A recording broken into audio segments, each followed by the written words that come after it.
ನಮಸ್ಕಾರ ಸ್ನೇಹಿತರೆ, ನಿಮ್ಮ JCB ಲವರ್ ಕನ್ನಡಿಗ.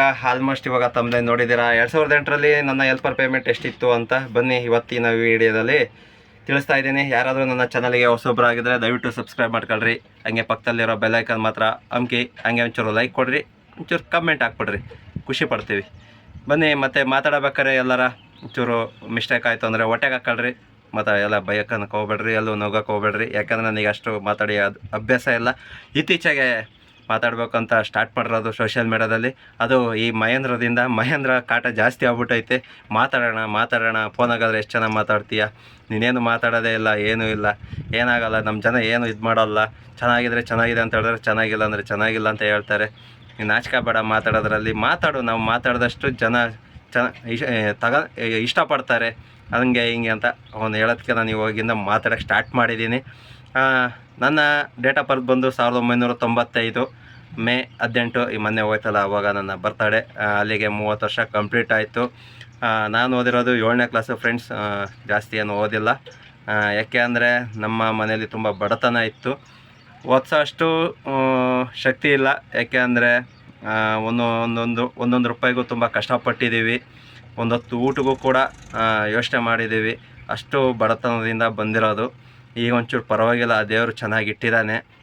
ಮುಂಚೆ ಎಲ್ಲ ತಿನ್ನೋಕ್ಕೂ ಕೂಡ ತುಂಬ ಯೋಚನೆ ಮಾಡಬೇಕಾಗಿತ್ತು, ಆ ಥರ ಪರಿಸ್ಥಿತಿ ಇತ್ತು. ಮತ್ತು ನಾನು ಇದೇನು ಸುಳ್ಳೇನು ಹೇಳ್ತಿಲ್ಲ, ಇರೋದೇ ಫ್ಯಾಕ್ಟಾಗೆ ಹೇಳ್ತಿರೋದು. ಯಾಕೆ ಅಂದರೆ ನಾವು ನಡೆದು ಬಂದಿರೋ ಹಳೇದು ಮಾತ್ರ ಯಾವತ್ತೂ ಮರೆಯೋಕ್ಕೆ ಹೋಗ್ಬಾರ್ದು. ನಾವು ಇವತ್ತು ಚೆನ್ನಾಗಿದ್ದೀವಿ ಅಂದರೆ ಹಳೇದು ಮಾತ್ರ ಮರೆಯೋಕ್ಕೆ ಹೋಗ್ಬಾರ್ದು. ಇವಾಗ ಟ್ಯಾಕ್ರಿ ಬಂತು, ಬೇಜಾರಾಗಕ್ಕೆ ಹೋಗ್ಬೇಡ್ರಿ. ಅದೊಂಚೂರು ಲೋಡ್ ಮಾಡಿ ಈ ವಿಡಿಯೋ ಸ್ಟಾರ್ಟ್ ಮಾಡ್ತೀನಿ. ಒಂದು ಸೆಕೆಂಡು ಹಂಗೆ ಇರ್ರಿ. ಮತ್ತೆ ಬಂದೆ ಕಣ್ರಪ್ಪ. ಯಾಕೆ ಅಂದರೆ ಅದು ವಿಡಿಯೋ ಮಾಡೋಂಗಿಲ್ಲ. ಯಾಕೆಂದರೆ ಲೋಡಿಂಗು ಇವಾಗೆಲ್ಲ ತುಂಬ ತೊಂದರೆ ಆಗ್ಬಿಟ್ಟೈತೆ. ಮುಂಚೆ ಥರ ಇಲ್ಲ ಇವಾಗೆಲ್ಲ. ಎಲ್ಲಿ ನಿಲ್ಲಿಸಿದ್ದೆ ಅಂದರೆ ಅದೇ ತುಂಬ ಬಡತನ ಅಂತ ಹೇಳಿದ್ನಲ್ಲ, ಅಲ್ಲಿ ನಿಲ್ಲಿಸಿದ್ದೆ. ಅದಕ್ಕಿಂತ ಮುಂಚೆ ಕೂಡ ಬೇರೆ ಕೆಲಸ ಎಲ್ಲ ಮಾಡಿದ್ದೀನಿ. ಅದನ್ನೇನಾರು ಹೇಳಬೇಕು ಅಂದರೆ ದಯವಿಟ್ಟು ಕಮೆಂಟ್ ಮಾಡಿ. ನೆಕ್ಸ್ಟ್ ವೀಡಿಯೋದಲ್ಲಿ ನಾನು ಹೇಳೋಕ್ಕೆ ಇಷ್ಟಪಡ್ತಿದ್ದೀನಿ. ಯಾಕೆಂದರೆ ಅವಾಗಲೂ ಕೂಡ ತುಂಬ ಕಷ್ಟಪಟ್ಟಿದ್ದೀನಿ. ಅವಾಗೆಲ್ಲ ಎಷ್ಟೆಷ್ಟು ಕೊಡೋರು ಅಂತ ಅದನ್ನು ಕೂಡ ನೆಕ್ಸ್ಟ್ ವೀಡಿಯೋದಲ್ಲಿ ಹೇಳಬೇಕು ಅಂದರೆ ಕಮೆಂಟ್ ಮಾಡಿರಿ. ನಾನು ಓದಿದ್ದು 7ನೇ ಕ್ಲಾಸು. ಇವಾಗ ಹೇಳಿದ್ನಲ್ಲ 7ನೇ ಕ್ಲಾಸು, 2008. ಆ ಟೈಮಲ್ಲಿ ನಾನು ಗಾಡಿಗೆ ಹೋಗ್ತೀನಿ. ಅಂದರೆ ಯಾವ ಕಡೆಯಿಂದ ಅಂದರೆ ನಮ್ಮ ದೊಡ್ಡಮ್ಮರೂರು ಕಡೆಯಿಂದ ಹೋಗ್ತೀನಿ. ನಮ್ಮ ದೊಡ್ಡಮ್ಮರೂರಲ್ಲಿ ಇದ್ದೆ ನಾನು. ಎಲ್ಲಿ ಅಂದರೆ ಚಿಕ್ಕಮಂಗ್ಳೂರು ಜಿಲ್ಲೆ, ಕಡೂರು ತಾಲೂಕು, ಗುಡದಟ್ಟಿ ಅಂತ. ಆಲ್ಮೋಸ್ಟ್ ಕಡೂರಲ್ಲಿ ಯಾರು ವಿಡಿಯೋ ನೋಡ್ತಿದ್ರೆ ಗುಡದಟ್ಟಿ ಅನ್ನೋ ಒಂದು ಹೆಸರು ಗೊತ್ತಿರುತ್ತೆ. ಅಲ್ಲಿದ್ದೆ. ನಮ್ಮ ದೊಡ್ಡಮ್ಮರೆಲ್ಲ ಅವರೆಲ್ಲ ಬೇರೆ ಕೆಲಸ ಅಂದರೆ ಬಂಡೆ ಕೆಲಸ. ನಮಗೆ ಅವೆಲ್ಲ ಅಭ್ಯಾಸ ಇಲ್ಲ. ಯಾಕೆಂದರೆ ಅದು ಅವ್ರಿಗೆ ಹುಟ್ಟಾಗಿಂದ ಬಂದಿರೋದು. ಅವೆಲ್ಲ ಚಿಕ್ಕ ವಯಸ್ಸಿನಲ್ಲೇ ಕಲ್ತ್ಕೊಂಬಂದಿರೋದು. ನಮಗೆ ಅದು ಅಭ್ಯಾಸ ಇಲ್ಲ. ಯಾಕಂದರೆ ನಮ್ಮೂರೇ ಬೇರೆ, ಅವ್ರೂರೇ ಬೇರೆ. ಹಂಗಾಗಿ ಅವರೆಲ್ಲ ಆ ಕೆಲಸ ಮಾಡೋರು. ನನಗೊಂದು ಕೆಲಸ ಬೇಕಾಗಿತ್ತು. ಒಟ್ಟು ಎಜುಕೇಷನ್ ಮುಗೀತು, ರಜಾ ಕೊಟ್ಟಿದ್ದರು. ನನಗೊಂದು ಕೆಲಸ ಬೇಕಾಗಿತ್ತು ಅಂತ ಅಂದರೆ ಅಷ್ಟು ಪರಿಸ್ಥಿತಿ ನಮ್ದು ಹಂಗಿತ್ತು. ಹಂಗಾಗಿ ಅವಾಗ ಹೇಳ್ಬೇಕು ಅಂದರೆ ಅವರೇ ನಮಗೆ JCB ಫೀಲ್ಡಿಗೆ ಕಳಿಸಿದ್ದು. ಹೇಳ್ಬೇಕಂದ್ರೆ ಅವ್ರ ಕಡೆಯಿಂದಲೇ ನಾನು ಹೋದೆ. ಯಾವ ಊರ ಹತ್ರ ಅಂದರೆ ಚಿಕ್ಕಮಂಗ್ಳೂರು ಜಿಲ್ಲೆ, ಕಡೂರು ತಾಲೂಕು, ಸಕ್ರೆಪಟ್ಟಣದವ್ರು ಯಾರು ನೋಡ್ತಿದ್ರೆ ದಯವಿಟ್ಟು ಕಮೆಂಟ್ ಹಾಕ್ರಿ. ಚಿಕ್ಕಮಂಗ್ಳೂರು ಜಿಲ್ಲೆ, ಕಡೂರು ತಾಲೂಕು, ಸಕ್ರೆಪಟ್ಟಣ ಅಂತ ಅಲ್ಲಿ ಗಾಡಿ ಇತ್ತು. ಆ ಗಾಡಿ ಬಂದುಬಿಟ್ಟು ಹಾಸನ ಸೈಡು. ಎಲ್ಲಿ ಅಂದರೆ ಹೊಳೆ ನರಸೀಪುರ ಸೈಡ ಏನೋ ಇರಬೇಕು ಗಾಡಿ. ಆ ಗಾಡಿಯಲ್ಲಿ ಬಾಂದಟ್ ಮೇಲೆ ಒಂದು ಊರ ಹೆಸ್ರು ಹಾಕಿತ್ತು. ಊರ ಹೆಸರು ಏನೋ ಗೊತ್ತಿಲ್ಲ, ಒಟ್ಟು ಮರಡಿ ಅಂತ ಹಾಕಿತ್ತು. ಆ ಓನರ್ ಹೆಸರು ಬಂದುಬಿಟ್ಟು ಮಂಜಣ್ಣ ಅಂತ, ಈಗಲೂ ಕೂಡ ನೆನಪಿದ್ದಾರೆ. ಮತ್ತು ನಾನು ಗಾಡಿಗೆ ಹೋದಾಗ ಇಬ್ಬರು ಆಪ್ರೇಟ್ರ್ ಇದ್ದರು. ಇಬ್ಬರಲ್ಲಿ ಒಬ್ಬರು ಆಪ್ರೇಟ್ರ್ ಮಾತ್ರ ನನಗೆ ಹೆಸರು ನೆನಪಿದೆ. ಇನ್ನೊಬ್ಬರ ಹೆಸರು ಗೊತ್ತಿಲ್ಲ, ಅಷ್ಟು ನೆನಪಿಲ್ಲ. ಯಾಕೆ ಅಂದರೆ ನಮಗಷ್ಟು ತಿಳುವಳಿಕೆ ಇಲ್ಲ ಅವಾಗೆಲ್ಲ. ಹಾಗಾಗಿ ಇವಾಗ ಮತ್ತೆ ಗಾಡಿ ಬರ್ತೈತೆ. ದಯವಿಟ್ಟು ಬೇಜಾರಾಗಕ್ಕೆ ಹೋಗ್ಬೇಡ್ರಿ, ಒಂದು ನಿಮಿಷ ಇರ್ರಿ. ಇಬ್ಬರು ಆಪ್ರೇಟ್ರಲ್ಲಿ ಒಬ್ಬರು ಆಪ್ರೇಟ್ರು ಮಾತ್ರ ಹೆಸರು ನೆನಪಿದೆ. ಅವ್ರ ಹೆಸರು ರಗಣ್ಣ ಅಂತ, ಇನ್ನೊಬ್ಬರ ಹೆಸರು ಗೊತ್ತಿಲ್ಲ. ಹೇಳ್ಬೇಕು ಅಂದರೆ ಇಬ್ಬರು ಆಪ್ರೇಟ್ರುಗಳು ಕೂಡ ತುಂಬ ಚೆನ್ನಾಗಿ ನೋಡ್ಕೊಂಡ್ರು. ಎಷ್ಟು ಚೆನ್ನಾಗಿ ಅಂದರೆ ಸ್ವಂತ ತಮ್ಮದ ಥರ. ಊಟಕ್ಕೆ ಆಗಲಿ, ಏನಾರ ಹೊರಗಡೆ ಗೋಬಿ, ಮಸಾಲೆ ಪುರಿ ಆ ಥರ ತಿನ್ನೋಕ್ಕೆಲ್ಲರ ಹೋದರೆ ಜೊತೆ ಕರ್ಕೊಂಡು ಹೋಗೋರು. ಅಕಸ್ಮಾತ್ ಅವ್ರು ತಿನ್ಬಂದರೂ ಕೂಡ ನನಗೆ ತಗೊಂಬರೋರು. ಯಾಕಂದರೆ ಚಿಕ್ಕ ಹುಡುಗ ಅಲ್ಲ ಅಂತ ಅಷ್ಟು ಪ್ರೀತಿಯಿಂದ ನೋಡ್ಕೊಂಡು. ನನ್ನ ಫಸ್ಟ್ ಗಾಡಿ ಇಸ್ ದ ಬೆಸ್ಟ್ ಗಾಡಿ ಅಂತ ಹೇಳೋಕ್ಕೆ ಇಷ್ಟಪಡ್ತೀನಿ. ಅಷ್ಟು ಚೆನ್ನಾಗಿ ನೋಡ್ಕೊಂಡಿದ್ರು. ಅದು ಅಲ್ಲದೆ ಓನರು ಕೂಡ ಅಷ್ಟೇ ಚೆನ್ನಾಗಿ ನೋಡ್ಕೊಂಡು ಬೈತಿರಲಿಲ್ಲ, ಹೊಡಿತಿರಲಿಲ್ಲ. ಮತ್ತು ಆಪ್ರೇಟ್ರುಗಳು ಕೂಡ ಬೈತಿರಲಿಲ್ಲ, ಹೊಡಿತಿರಲಿಲ್ಲ. ಅವಾಗೆಲ್ಲ ತುಂಬ ಚೆನ್ನಾಗಿ ನೋಡ್ಕೊಳ್ಳೋರು. ದೇವರನ್ನೇ ಅದು ಈಗಲೂ ಕೂಡ ಹಂಗೆ ಕಣ್ಮುಂದೆ ಇದೆ.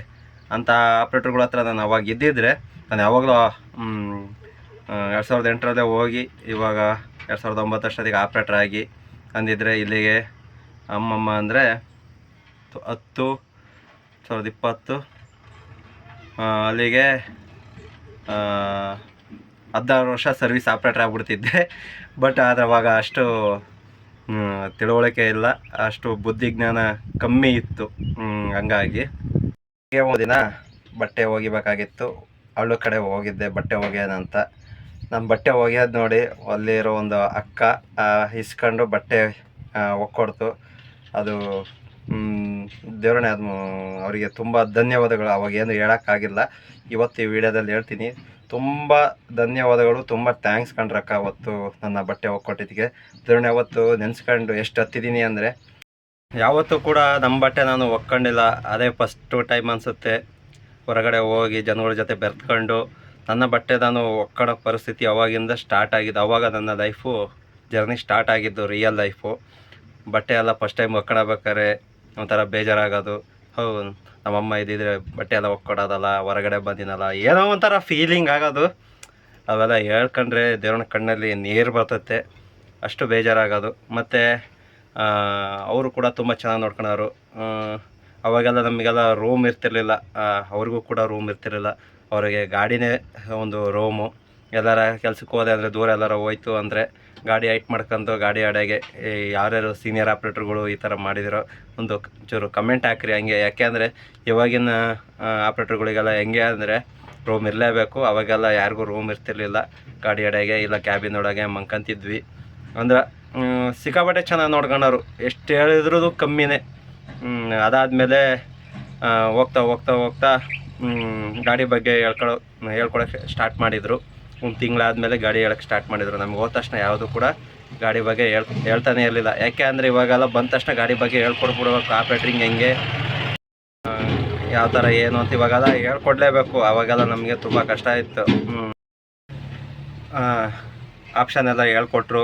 ಮತ್ತು ಗಾಡಿ ಓಡಿಸೋದ್ರ ಬಗ್ಗೆ, ಮೂವ್ ಮಾಡೋದು ಎಲ್ಲದೂ ಕೂಡ ಫ್ರಂಟ್ ಬಕೆಟಿಂದು ಕೂಡ ಎಲ್ಲದೂ ಹೇಳ್ಕೊಟ್ರು. ದೇವರೇ, ಅವ್ರು ಎಲ್ಲೇ ಇದ್ದರು ಹೇಗೆ ಇದ್ದರು ಚೆನ್ನಾಗಿರಲಿ, ಹೆಂಡ್ತಿ ಮಕ್ಕಳು ಎಲ್ಲ ಚೆನ್ನಾಗಿರಲಿ. ಯಾಕೆ ಅಂದರೆ ಫಸ್ಟ್ನೇ ಗುರು ಬಗ್ಗೆ ನಾವು ಏನು ಹೇಳ್ಕೊಟ್ಟಿರ್ತಾರೆ ಅವ್ರನ್ನ ಯಾವತ್ತೂ ಮರೆಯೋಕ್ಕೆ ಹೋಗ್ಬಾರ್ದು. ಅವ್ರು ಎಲ್ಲೇ ಇರಲಿ ಹೇಗೆ ಇರಲಿ ಚೆನ್ನಾಗಿರಲಿ. ಅದಾದಮೇಲೆ ಬರ್ತಾ ಬರ್ತಾ ಒಬ್ಬರೇ ಆಪ್ರೇಟರ್ ಆದರು. ಇನ್ನೊಬ್ಬರು ಅದೇ ರಘುವಣ್ಣ ಅಂತ ಹೇಳಿದ್ನಲ್ಲ, ಅವರು ಮಧ್ಯದಲ್ಲೇ ಬಿಟ್ಟು ಹೋದರು. ಏನೋ ನನಗದು ಗೊತ್ತಿಲ್ಲ. ಅದಾದಮೇಲೆ ಹೋಗ್ತಾ ಹೋಗ್ತಾ ಹೋಗ್ತಾ ಸ್ವಲ್ಪ ಗಾಡಿಗಳು ಗಾಡಿ ಬಗ್ಗೆ ತಿಳ್ಕೊತ ಹೋದೆ. ಅದಾದಮೇಲೆ ಅಲ್ಲೇ ಸಕ್ರಪ್ಪಣ್ಣನ ಹತ್ರ ಗಾಡಿಯೆಲ್ಲ ಆಲ್ಟ್ ಆಗ್ತಿದ್ದೆ. ಅವಾಗ ಕೆಲಸ ಇರ್ತಿರ್ಲಿಲ್ಲ. ಕೆಲಸ ಇಲ್ದಾಗ ಏನು ಮಾಡ್ತಿದ್ವಿ, ಅಲ್ಲಿ ಒಬ್ಬರು ಅಧ್ಯಕ್ಷರು ಅಂತ, ಈಗಲೂ ಕೂಡ ಅವ್ರ ಹೆಸರು ನೆನಪಿಲ್ಲ.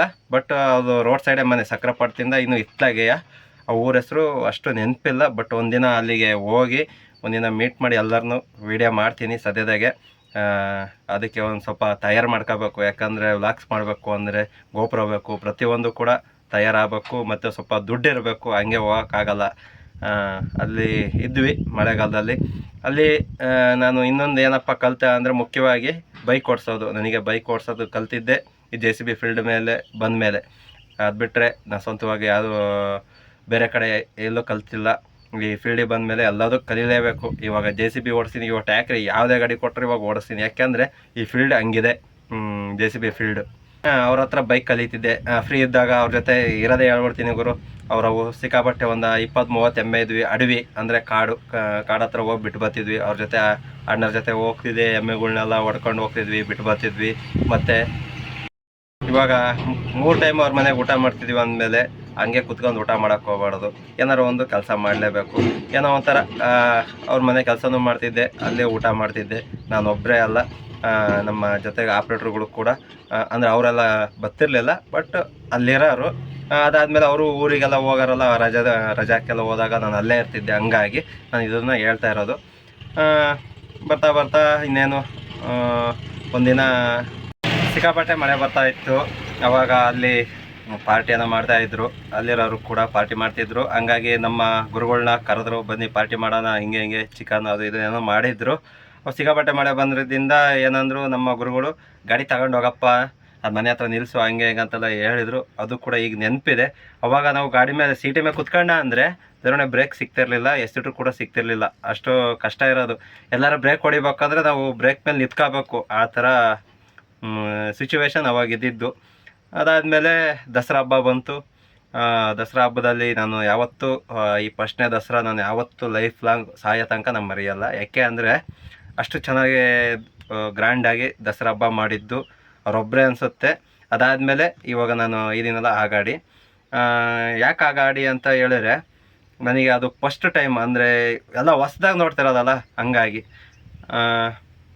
ಬಟ್ಟೆ ಅಂಗಡಿ ಕರ್ಕೊಂಡು ಹೋಗಿ ನಿನಗೆ ಇಷ್ಟ ಆಗಿದ್ದು ಬಟ್ಟೆ ತಗೋ ಅಂತೇಳಿ ನಾನು ಒಂಥರ ಮುಜುಗರ ಪಡ್ತಿದ್ದೆ. ಹಂಗೆ ಹಿಂಗೆ ಬೇರೆಯವ್ರು ಕೊಡಿಸ್ತಾ ಇದ್ದಾರಲ್ಲ, ಹೆಂಗೆ ತಗೊಳ್ಳಪ್ಪ ಆ ಥರ ಈ ಥರ. ನನಗೆ ಅಂದರೆ ತುಂಬ ಇಷ್ಟ, ಹಂಗಾಗಿ ಮುಜುಗರ ಪಡ್ತಿದ್ದೆ. ಆಮೇಲೆ ನಮ್ಮ ಗುರುಗಳು ಬಂದು ಹೋಗಿ ತಗೋಪ್ಪ ಹಿಂಗೆ ಹಿಂಗೆ, ಮತ್ತು ಓನರು ಕೂಡ ನಿನಗೆ ಯಾವ್ದು ಬೇಕೋ, ನಿನ್ಗೆ ಯಾವ್ದು ಇಷ್ಟನೋ ಅದು ತಗೋ ಅಂತ ಹೇಳಿದ್ರು. ಆಮೇಲೆ ಒಂದು ಟಿ ಶರ್ಟು, ಅದ್ರ ಮೇಲೆ ಒಂದು ಕೋಟ್ ಟೈಪು ಒಂದು ಪ್ಯಾಂಟು ತಗೊಂಡೆ. ತುಂಬ ಖುಷಿಯಾಗಿದ್ದೀನಿ. ನಾಳೆ ಆಯುಧ ಪೂಜೆ, ಇವತ್ತು ಬಟ್ಟೆ ತರಕ್ಕೆ ಹೋಗಿದ್ದೀವಿ. ಆಯುಧ ಪೂಜೆ ದಿನವೇ ಗಾಡಿ ತೊಳೆಯೋಕ್ಕೆ ಹೋಗಿದ್ದೀವಿ. ತುಂಬ ಎಕ್ಸೈಟ್ಮೆಂಟ್ ಆಗಿತ್ತು. ಅಂದರೆ ಯಾವ ಥರ ಮಾಡ್ತಾರೆ ಪೂಜೆ ಹಂಗೆ ಹಿಂಗೆ ಅಂತ. ಹೋಗಿ ಒಂದು ಕೆರೆಗೆ ಗಾಡಿ ತೊಳಿತಿದ್ವಿ ನಾನು, ನಮ್ಮ ಗುರುಗಳು. ನಾನು ಗಾಡಿಯಿಂದ ಡೈ ಹೊಡೆದು, ನನಗೆ ಈಜು ಬರ್ತಿರಲಿಲ್ಲ ಅಷ್ಟೊಂದು, ಡೈ ಹೊಡೆದು ಆ ಥರ ಎಲ್ಲ ಮಾಡ್ತಿದ್ವಿ. ನಮ್ಮ ಗುರುಗಳು ಅಷ್ಟೇ ಡೈ ಎಲ್ಲ ಹೊಡೆಯೋರು. ಅದು ಒಂಥರ ಖುಷಿ, ಅದು ಯಾವತ್ತೂ ಕೂಡ ಮರೆಯೋಕ್ಕಾಗಲ್ಲ. ಅದಾದಮೇಲೆ ಇನ್ನೇನು ಸಂಜೆ ಆಯಿತು, ಪೂಜೆ ಸ್ಟಾರ್ಟ್ ಮಾಡಬೇಕಲ್ಲ. ಅವಾಗ ಮಿಂಚು ಅದು ಇದು ಬಾಳೆಕಂದು ಏನೇನೋ ವೆರೈಟಿ ತಗೊಂಬಂದಿದ್ರು. ಅದನ್ನೆಲ್ಲ ಇದ್ಗಟ್ಕೊಂಡು ಮಿಂಚು ಅವು ಇವು. ನಾಳೆ ಆಯುಧ ಪೂಜೆ ಅಂದರೆ ಇವತ್ತು ಬಟ್ಟೆ ತರಕ್ಕೆ ಹೋಗಿದ್ವಿ, ತಗೊಂಡ್ವಿ, ಬಂದ್ವಿ. ಮತ್ತು ಗಾಡಿ ತೊಳಿಬೇಕಲ್ಲ, ಕೆರೆಗೆ ಹೋದ್ವಿ. ಕೆರೆಗೆ ಹೋದರೆ ಗಾಡಿ ಎಲ್ಲ ತೊಳೆದಾದ್ಮೇಲೆ ಆಗ JCB ಮೇಲಿಂದ ಡೈ ಹೊಡಿತಿದ್ವಿ ನಾವು, ನಮ್ಮ ಗುರುಗಳು. ಮತ್ತು ಒಂದು ಎಕ್ಸೈಟ್ಮೆಂಟ್ ಇತ್ತು, ಯಾವ ಥರ ಆಯುಧ ಪೂಜೆ ಮಾಡ್ತಾರೆ ಹಂಗೆ. ನಮಗೆಲ್ಲ ಹೊಸ್ತಲ್ಲ ಅವಾಗೆಲ್ಲ ಒಂಥರ. ಇವಾಗೆಲ್ಲ ಬಿಡು, ಇವಾಗೆಲ್ಲ ಬರ್ತಾ ಒಂಥರ ಆಯುಧ ಪೂಜೆ ಅಂದರೆ ಅವಾಗ ಒಂದು ಹಬ್ಬ ಅನ್ನೋದು ಇತ್ತು. ಇವಾಗ ಅಷ್ಟು ಕಮ್ಮಿ. ಇವಾಗೆಲ್ಲ ಯಾರು ಆ ಥರ ಮುಂಚೆ ಥರ ಯಾರು ಮಾಡಲ್ಲ. ಡೆಕೋರೇಷನ್ ಎಲ್ಲ ಮಾಡಬೇಕಾಗಿತ್ತು, ಗಾಡಿಗೆಲ್ಲ ಡೆಕೋರೇಷನ್ ಎಲ್ಲ ಮಾಡಿದ್ವಿ. ಸಿಕ್ಕಾಪಟ್ಟೆ ಖುಷಿ ಇತ್ತು. ಒಬ್ಬೊಬ್ಬ ಏನು ಗುರು ಈ ಥರ ಮಿಂಚೆಲ್ಲ ಹಾಕಿ ಹೂನರೆಲ್ಲ, ಅವಾಗೆಲ್ಲ ಹೂನರ ಹಾಕಿದ ಅಂದರೆ ದೇವರೇ ಗಾಡಿಗಿನ ಹೂನರನ್ನೇ ಎತ್ಕೊಳ್ಳೋದು, ಆ ಥರ ಹೂನರೆಲ್ಲ ಹಾಕಿದ್ವಿ. ಮತ್ತು ಸ್ವೀಟು ಅಂತೂ ಹೇಳಬಾರ್ದು, ಸಿಕ್ಕಾಪಟ್ಟೆ ಸ್ವೀಟು, ಮಂಡಕ್ಕಿ ಅದು ಇದು ಎಲ್ಲ ತಗೊಂಬಂದ್ಬಿಟ್ಟಿದ್ದಾರೆ. ತಗೊಂಬಂದ್ಮೇಲೆ ಊರಿಗೆ ತಗೊಂಡು ಹೋಗು ಅಂತ ಕೊಟ್ಟಿದ್ರು. ಊರಿಗೆ ತಗೊಂಡು ಹಬ್ಬಕ್ಕೆ ರಜೆ ಹಾಕಿ ಬಂದಿದ್ದೆ. ಬಂದು ಹಬ್ಬ ಮಾಡ್ಕೊಂಡು ಮತ್ತೆ ಗಾಡಿಗೆ ಹೋಗ್ಬೇಕಲ್ಲ. ಅವಾಗೆಲ್ಲ ಬಸ್ ಹೆಂಗಿತ್ತು ಗೊತ್ತಾ, ಬೆಳಗ್ಗೆ 2 ಬಸ್ ಆದರೆ ಮಧ್ಯಾಹ್ನ ಟೈಮಿಂಗ್ಸ್ ಪ್ರಕಾರ ಅಷ್ಟು ನೆನಪಿಲ್ಲ, ಇರೋದೇ ಹೇಳ್ಬಿಡ್ತೀನಿ. ಮತ್ತು ಸುಳ್ಳು ಟಾಕ ನಮಗೆ ಹೇಳಕ್ಕೆ ಬರೋಲ್ಲ. ಬೆಳಗ್ಗೆ 1, ಮಧ್ಯಾಹ್ನ 1, ಸಂಜೆ 1 ಟೈಮು ಆ ಊರಿಗಿದ್ದು ಟೈಮಿಂಗ್ಸ್ ಪ್ರಕಾರ ಕಾಯಬೇಕಾಗಿತ್ತು, ಅಷ್ಟು ಇದಿತ್ತು. ಹಾಗಾಗಿ ಅವಾಗ ನಂತರ ಫೋನು ಒಂದು ಕೀಪ್ಯಾಡ್ ಫೋನ್ ಇತ್ತು. ಯಾವುದು ಅಂದರೆ ಇದು ಒಂದು ಅಣ್ಣ, ಅದೇ ಸಕ್ರಪುರದಾಗಿದ್ದಲ್ಲ, ಎಮ್ಮೆ ಎಲ್ಲ ಇದು ಮಾಡ್ತಿದ್ದಲ್ಲ, ಆ ಅಣ್ಣ ನನಗೊಂದು ಫೋನ್ ಕೊಟ್ಟಿತ್ತು. ಆ ಫೋನ್ ನನ್ನ ಹತ್ರ ಇತ್ತು. ಫೋನ್ ಮಾಡ್ಕೊಂಡೆಲ್ಲ ಹೋಗ್ತಿದ್ದೆ. ಮತ್ತು ಇನ್ನೊಂದು ವಿಷಯ ಏನಪ್ಪ ಅಂದರೆ, ಅದಾದಮೇಲೆ ನಾನು ಗಾಡಿ ಬಿಡೋ ಪರಿಸ್ಥಿತಿ ಬಂತು. ಯಾಕೆ ಬಿಟ್ಟೆ, ಏನಕ್ಕೆ ಬಿಟ್ಟೆ ಅಂತ ಅದು ಈಗಲೂ ಕೂಡ ನೆನಪಿಲ್ಲ. ಯಾಕೆ ಅಂದರೆ ಅದೆಷ್ಟು ನೆನ್ಪು ಮಾಡ್ಕೊಂಡ್ರೆ ಅದು ಗೊತ್ತಾ ಇಲ್ಲ. ಮತ್ತು ಇಷ್ಟ ತನಕ ಆದರೂ ನೀವು ವಿಡಿಯೋ ನೋಡಿರ್ತೀರ, ಇಷ್ಟ ತನಕ ಆದರೂ ನಾನು ಪೇಮೆಂಟ್ ಹೇಳಿಲ್ಲ ಅಂದರೆ ನೀವು ಬೈಕೊಂಡಿರ್ತೀರ. ನನಗೆ ಗೊತ್ತು, ಏನಪ್ಪ ಇಷ್ಟೊತ್ತಾದರೂ ಎಷ್ಟು ಕೊಡೋರು ಪೇಮೆಂಟು ಹಂಗೆ ಹಿಂಗೆ ಅಂತ ಬೈಕೊಂಡಿರ್ತೀರ ಗೊತ್ತು. ಇವಾಗ ಹೇಳ್ತೀನಿ ನೋಡಿರಿ, ಅವಾಗ ನನಗೆ ಪೇಮೆಂಟ್ ಕೊಡ್ತಿದ್ದು 500 ರೂಪಾಯಿ ಅಷ್ಟೇ. ಮತ್ತು ನಮ್ಮ ಗುರುಗಳಿಗೆ, ಆಪ್ರೇಟ್ರುಗಳಿಗೆ ಅವಾಗ 4,000 5,000 ರೂಪಾಯಿನ ಪೇಮೆಂಟ್ ಕೊಡ್ತಾಯಿದ್ರು. ಅದಲ್ದಲೆ ಅವಾಗೆಲ್ಲ ಗಂಟೆಗೆ ನನ್ನ ಅನಿಸಿಕೆ 500 ರೂಪಾಯಿ 600 ರೂಪಾಯಿನ ಇತ್ತು ಅಂತ ಅಂದ್ಕೊಂತೀನಿ. ನನಗಷ್ಟು ನೆನಪಿಲ್ಲ. ಯಾರಾದರೂ ಸೀನಿಯರ್ ಆಪ್ರೇಟ್ರ್ ವೀಡಿಯೋಗಳು ನೋಡ್ತಿದ್ರೆ ಆವಾಗಿನ ಟೈಮಲ್ಲಿ ಗಂಟೆಗೆ ಎಷ್ಟಿತ್ತು ದಯವಿಟ್ಟು ಕಮೆಂಟ್ ಹಾಕ್ರಿ. ಯಾಕಂದರೆ ಸ್ಪಷ್ಟವಾಗಿ ಹೇಳೋಕ್ಕಾಗಲ್ಲ, ಇವಾಗ ಬಿಲ್ಡಪ್ ತಗೊಳಕ್ಕಾಗಲ್ಲ. ಹಂಗಾಗಿ ನಮಗೆ ಅವಾಗೆಲ್ಲ ಏನಂದರೆ 500 ರೂಪಾಯಿ ಕೊಡೋರು. ಆವಾಗ 500 ರೂಪಾಯಿನ ಒಂದು 5,000 ರೂಪಾಯಿ ಇದ್ದಂಗೆ. ಅದೇ ಏನೋ ಒಂಥರ ಖುಷಿ. ಮತ್ತು ಇಲ್ಲಿ ತನಕ ವೀಡಿಯೋ ನೋಡಿರೋದಕ್ಕೆ ಎಲ್ಲರಿಗೂ ತುಂಬ ಧನ್ಯವಾದಗಳು. ಮತ್ತು ಇನ್ನೊಂದು, ಈ ಗಾಡಿ ಬಿಟ್ಟಾದಮೇಲೆ ಬೇರೆ ಕೆಲಸಕ್ಕೆ ಹೋದೆ. ಅದು ಆ ಕೆಲಸದ ಬಗ್ಗೆ ಹೇಳೋಣ ಅಥವಾ JCB ಬಗ್ಗೆ, ಮತ್ತು JCBಗೆ ಹತ್ತಿದ್ದು ಅದ್ರ ಬಗ್ಗೆ ಹೇಳೋಣ ಅಂದರೆ ಕಮೆಂಟ್ ಮಾಡಿ. ಇದೇ ಥರ ವೀಡಿಯೋಗಳ್ನ ಆದಷ್ಟು ಅಪ್ಡೇಟ್ ವೀಡಿಯೋಗಳ್ನ ಹಾಕ್ತಿರ್ತೀನಿ. ದಯವಿಟ್ಟು ಕ್ಷಮಿಸಿ. ಎಲ್ಲರ ಮಾತಾಡಬೇಕಾದ್ರೆ ಎಲ್ಲರ ತೊದಲಿಸಿದರೆ, ಎಲ್ಲರ ಮಾತಾಡಬೇಕಾದ್ರೆ ಮಿಸ್ಟೇಕ್ ಮಾಡಿದರೆ ದಯವಿಟ್ಟು ಕ್ಷಮಿಸಿ. ಯಾಕೆಂದರೆ ನಮಗೆ ಅಷ್ಟು ಅನುಭವ ಇಲ್ಲ. ಈ ಕ್ಯಾಮ್ರಾ ಇಟ್ಕೊಂಡು ಈ ಥರ ವೀಡಿಯೋ ಮಾಡ್ತಿರೋದೇ ನಾನು ಫಸ್ಟು ಟೈಮು. ಅದು ಮಹೇಂದ್ರಗೋಸ್ಕರ ಮತ್ತು ನಿಮಗೋಸ್ಕರ. ಹಂಗಾಗಿ ಎಲ್ಲರಿಗೂ ತುಂಬ ಧನ್ಯವಾದಗಳು ಅಂತ ಹೇಳೋಕ್ಕೆ ಇಷ್ಟಪಡ್ತೀನಿ.